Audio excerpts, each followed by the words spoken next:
Hi friends, सभी को जोहार। मैं हूं राजेश और आप देख रहे हैं सरकारी घोषणा फॉर यू।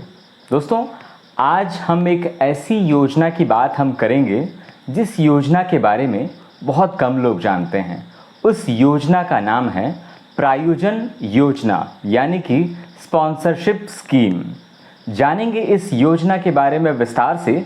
उससे पहले अभी तक अगर आपने चैनल को सब्सक्राइब नहीं किया है तो चैनल को सब्सक्राइब करिए, बेल आइकन को ज़रूर दबाइए। जो आपकी स्क्रीन पर नीचे सब्सक्राइब बटन दिख रहा है वो ज़रूर दबाइएगा। तो चलिए दोस्तों, आज की योजना के बारे में हम बात करते हैं और इस योजना का नाम है प्रायोजन योजना, यानी कि स्पॉन्सरशिप स्कीम। ये जो योजना है ये महिला बाल विकास एवं सामाजिक सुरक्षा विभाग की ओर से संचालित होता है। दोस्तों, हम सभी गांव में रहते हैं, कुछ लोग शहर में भी रहते हैं। जो भी लोग वीडियो देख रहे हैं, अक्सर हम देखते हैं कि हमारे गांव में या हमारे कस्बे में या हमारे शहर में कुछ ऐसे बच्चे होते हैं जो असहाय होते हैं, यानी कि अनाथ होते हैं।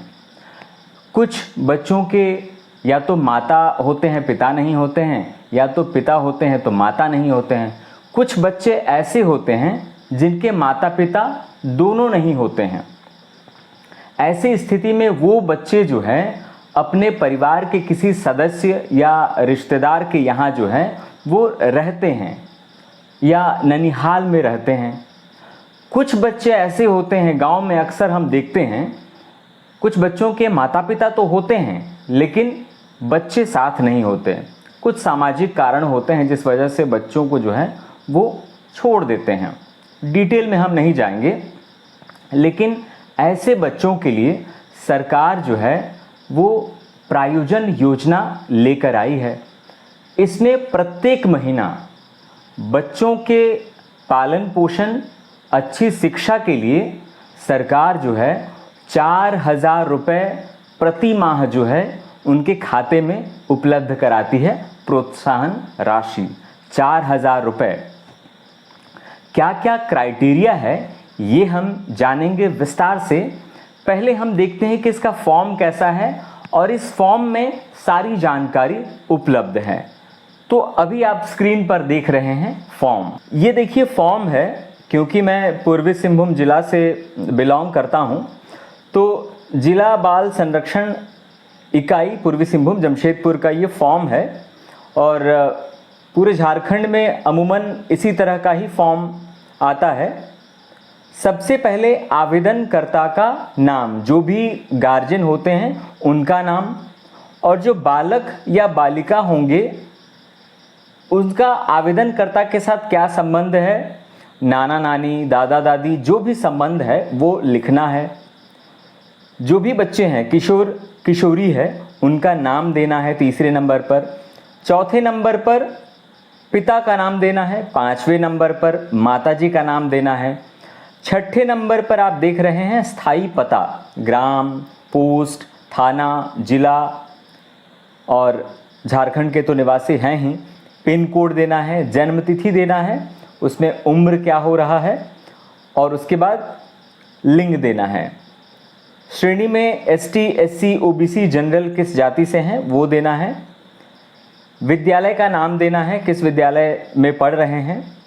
राष्ट्रीयता, उसके बाद आधार संख्या, मोबाइल नंबर, पहला और दूसरा, एक वैकल्पिक मोबाइल नंबर भी आप दे सकते हैं। अभिभावक की मृत्यु की तिथि, यानी कि माता पिता में कोई भी अगर डेथ कर गए हैं तो उनका तिथि देना है। उसके बाद बैंक खाता का विवरण आपको देना है। खाता धारक का नाम, खाता संख्या, बैंक का नाम और शाखा का नाम। उसके बाद IFSC कोड है। परिवार के कुल बच्चों की संख्या देना है, कितने बालक हैं, कितने बालिका हैं। क्या बालक बालिका को वर्तमान में कोई अन्य सरकारी सुविधा मिल रहा है या नहीं मिल रहा है वो आपको इसमें अंकित करना है। क्या बालक बालिका अभिभावक में किसी गंभीर बीमारी से पीड़ित हैं, हाँ या ना। अगर हाँ है तो उससे संबंधित जो है आपको प्रमाण पत्र जो है उसके साथ संलग्न करना है। उसके बाद स्व घोषणा पत्र लिखा है, इसमें आपको यह घोषणा करना है कि कोई भी जो भी मैं जानकारी उपलब्ध करा रहा हूँ वो बिल्कुल सत्य है, आपको ये घोषणा करना है। उसके बाद नीचे आप देखेंगे कि जो भी दस्तावेज संलग्न करने हैं इस आवेदन के साथ, उसके बारे में विस्तार से बताया गया है। आय प्रमाण पत्र की छायाप्रति आपको देना है, या फिर बीपीएल कार्ड है तो बीपीएल कार्ड आप दे सकते हैं। अगर आप आय प्रमाण पत्र दे रहे हैं तो वार्षिक आय जो है वो 75,000 से अधिक नहीं होनी चाहिए। देखिए, दूसरे नंबर पर है बालक बालिका का जन्म प्रमाण पत्र, आधार कार्ड की छायाप्रति। तो जन्म प्रमाण पत्र अगर आप संलग्न कर रहे हैं तो एक बात ज़रूर ध्यान रखिएगा, इस योजना का लाभ लेने के लिए जो भी बालक या बालिका है उनकी उम्र जो है वो 18 वर्ष से कम होनी चाहिए। तो जितने भी बच्चे हैं जिनकी उम्र 18 वर्ष से कम है उन्हें इस योजना का लाभ जो है वो मिलेगा। बैंक खाते की छायाप्रति आपको देना है, अभिभावक के साथ जो है वो संचालित हो रहा हो।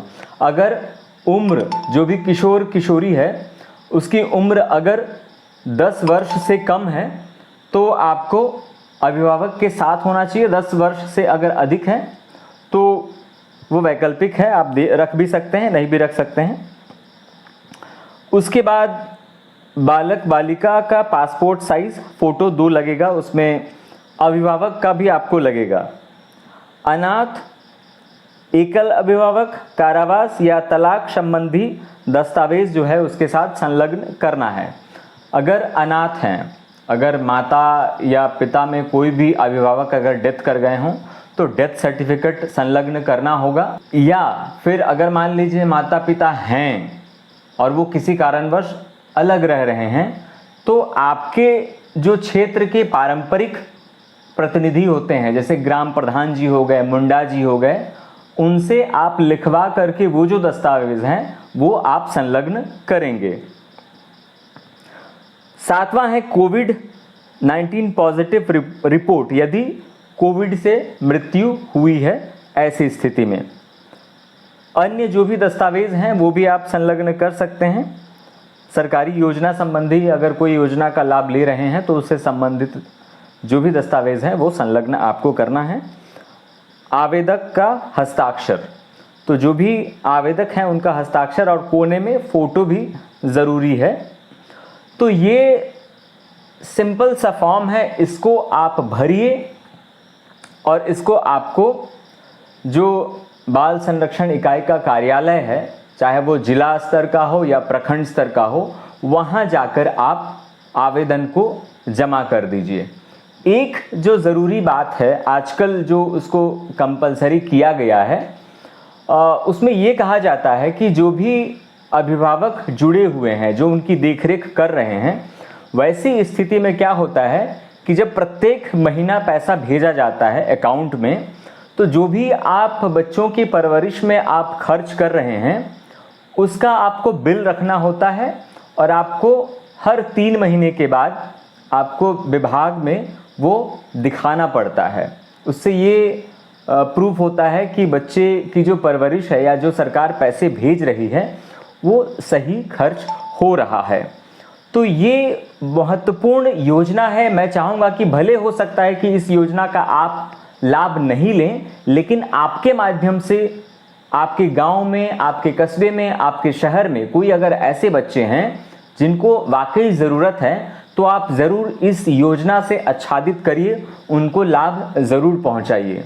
अगर आपके सहयोग से किसी बच्चे की ज़िंदगी सुधर सकती है तो इससे बड़ी बात और कुछ नहीं होगी। तो आज के लिए फ्रेंड्स इतना ही, फिर मिलेंगे एक नई योजना के साथ। लेकिन एक बार कहूँगा, सब्सक्राइब ज़रूर करिए, कमेंट ज़रूर करिए कैसा लग रहा है वीडियो। बहुत बहुत धन्यवाद। एक बार पुनः आप सभी को झारखंडी जोहार।